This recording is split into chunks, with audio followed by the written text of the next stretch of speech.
গল্প চোরাবালির পিছুটানি। শুনছো, আমি প্রেগনেন্ট। কথাটা বলার সাথে সাথেই একটা শক্তপোক্ত হাতের চর বসে গেল রাহার গালে। সাথে সাথে ফর্সা গালে 5 আঙ্গুলের ছাপ বসে গেল, যার জন্য রাহা মোটেও প্রস্তুত ছিল না। রাহা ছলছল চোখে সামনে তাকিয়ে বলে, রাজ ভাইয়া, তুমি মারছো কেন? রাজ সোয়ালে শক্ত করে বলে, আমার বাচ্চার মা হতে যাচ্ছিস মানে কি? আমি এই বাচ্চা চাই না। রাহার চোখ পানিতে টলমল করছে। এই বাচ্চা চাও না মানে? এই বাচ্চা আমার আর তোমার ভালোবাসার অংশ। ওকে চাও না কেন? আর তুমি রেগে যাচ্ছ কেন? তুমি তো খুশি হওয়ার কথা। রাজ শক্ত গলায় বলে, দেখ, এত কিছুর হিসাব নিকেশ আমার কাছে চাইবি না। আমার এই বাচ্চা চাই না মানে চাই না। রাহা কৌতূহল নিয়ে বলল, কেন চাও না? তুমি কি আমাদের সম্পর্কের কথা সবাইকে জানাতে ভয় পাচ্ছ? আমরা তো লুকিয়ে বিয়ে করে নিয়েছি, আর এখন আমাদের সন্তান আসতে চলেছে। দেখবে সবাই মানবে। রাহার কথায় আরও রেগে গেল। শোন, তোকে লুকিয়ে বিয়ে করেছিলাম বলে যে এখন সবাইকে জানাতে হবে এটা ভুলে যা। আমি জানানোর প্রয়োজন মনে করছি না। রাহা কেঁদে কেঁদে বলে, তুমি কি বলছো এগুলো? প্রয়োজন মনে করছো না মানে? তুমি তো আমায় ভালোবাসতে, তাই বিয়ে করেছিলে। এখন কেন প্রয়োজন মনে করছো না? রাজ গভীর গলায় বলে, তোর থেকে প্রতিশোধ নেওয়ার জন্য লুকিয়ে বিয়ে করেছিলাম। রাহা কান্না থামিয়ে বলে, প্রতিশোধ? কিসের প্রতিশোধ? রাহার কাছে এসে বাঁকা হেসে বলে, মনে পড়ে তোর ভাই আমার বোনের সাথে ভালোবাসার নাটক করেছিল। আমার বোন বাড়ির সবাইকে বলেছিল সেদিন, সবাই সেটা বিশ্বাসও করেছিল। এরপরে তোর ভাই কি করলো? সবার সামনে অস্বীকার করলো। সেই দিন পর থেকে আমার বোন লজ্জায় আর আমাদের সামনে আসেনি। রাহা ধপ করে ফ্লোরে বসে কাঁপতে লাগলো। রাজ ও রাহার সামনে হাঁটুতে ভর করে বসে বলল, শুনছিস আমি কি বলেছি? আমার বোন তোর ভাইয়ের জন্য আর বাসায় ফেরেনি। তোর ভাই আমার বোনের সাথে যা যা করেছে, তোর সাথেও আমি তাই করেছি। অবশ্য বেশি বেশি করে ফেলেছি। এখন আমি আমার বোনকে পেয়ে গিয়েছি। ওকে এখন বাড়িতে নিয়ে আসব। তোকে আর এখন আমার প্রয়োজন নেই। রাজের কথাগুলো শুনে রাহার মনটা ভেঙে চুরমার হয়ে গেল। কাপা কণ্ঠে বলে ওঠে, তুমি আমার থেকে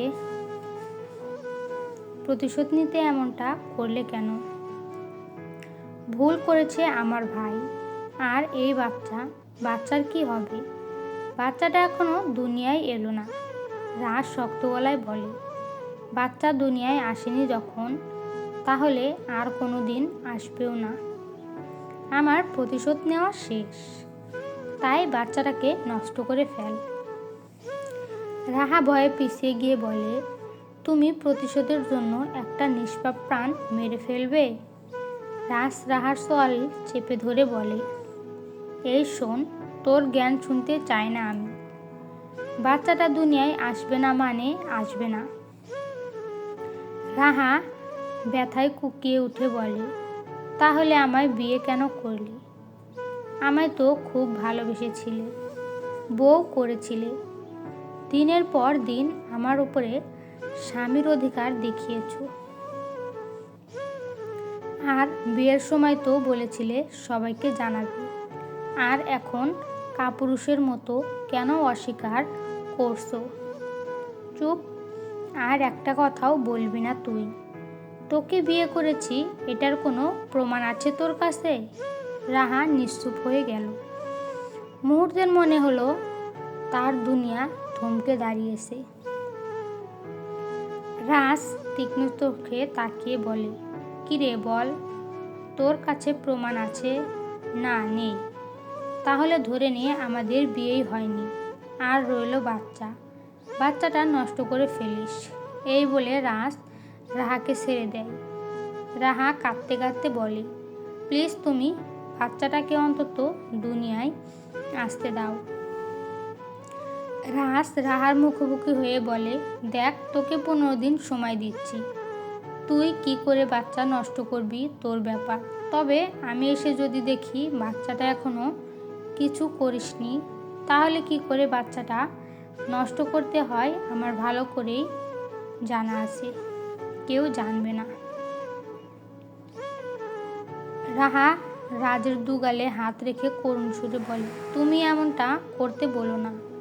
তোমার তো আমার সাথে ভালোবাসা নিয়ে প্রতিশোধ নেওয়া শেষ, তোমার বোনকেও পেয়ে গিয়েছো, তাহলে এখন আমাকে ছেড়ে যেও না। আমি ভাইয়াকে বলবো মিষ্টির জীবনে আবার ফিরে আসতে।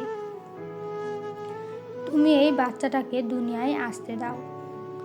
আমি কোনোদিন তোমার কাছে কিচ্ছু চাইব না। রাজ রাহার হাতটা সরিয়ে কঠিন গলায় বলে, আমার প্রতিশোধ নেওয়া শেষ, আমি এই বাচ্চা চাই না। সামনের মাসের 1 তারিখে বাড়িতে আসব, এর মধ্যে বাচ্চাটা করিয়ে নিবি। রাহাকে আর একটা কথা বলার সুযোগও দিল না রাজ। উঠে দাঁড়িয়ে রুমের দরজা খুলে চলে গেল। চলে যাওয়ার আগে রাহার মুখ পানে একবার তাকালো, যা রাহা দেখল না। রাহা ফ্লোরে হাউমাউ করে কাঁদছে। কি করবে এখন সে? কাউকে বলতেও পারবে না এখন, কারণ রাজ তাকে ও তার বাচ্চাকেই অস্বীকার করেছে। এখন বলেও লাভ হবে না। রাহা চোখ মুখ মুছে উঠে দাঁড়ালো। ভেঙে পড়লে হবে না, আর ভেঙে পড়ার মেয়ে রাহা নয়।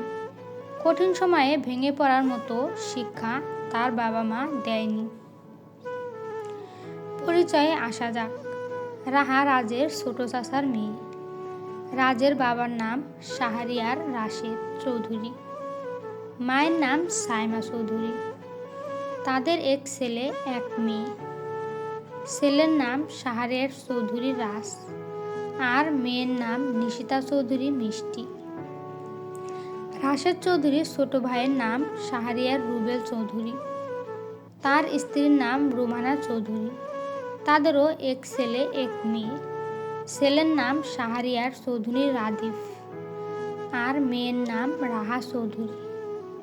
সবার চোখের মণি রাহা। এই নিয়ে কয়েকদিন চলে গেল। রাহা ভেবে পাচ্ছে না কি করবে। একদিকে রাজের অস্বীকার করা, আরেকদিকে ভালোবাসার অংশ আসতে চলেছে।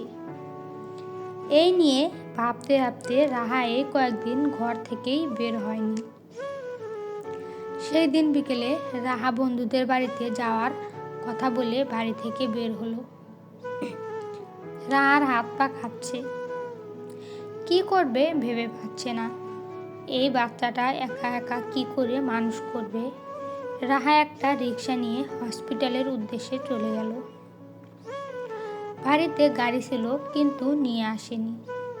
হঠাৎ রাহার মনে হলো একটা কালো গাড়ি তাকে ফলো করছে। রাহা মনের ভুল ভেবে তেমন একটা আমলে নিল না।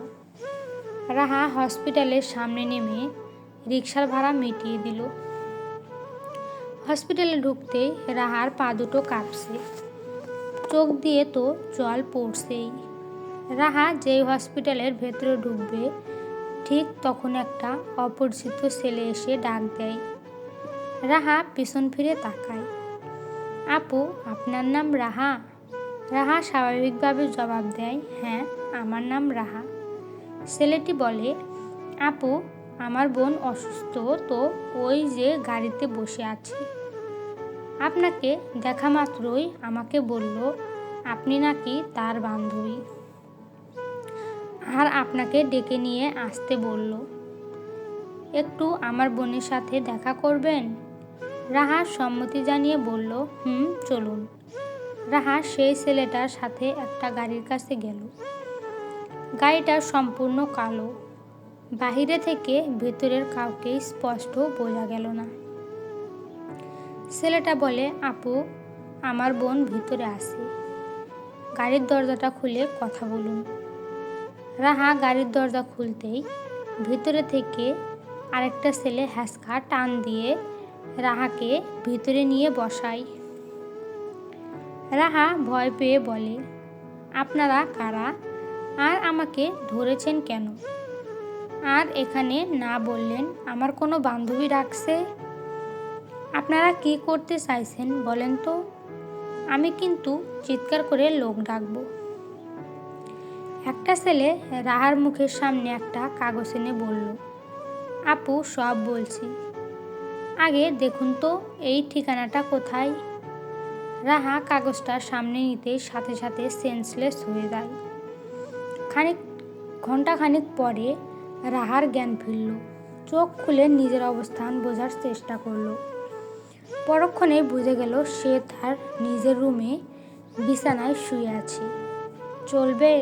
নেক্সট পার্টের জন্য কমেন্ট করবেন প্লিজ এবং চ্যানেলটি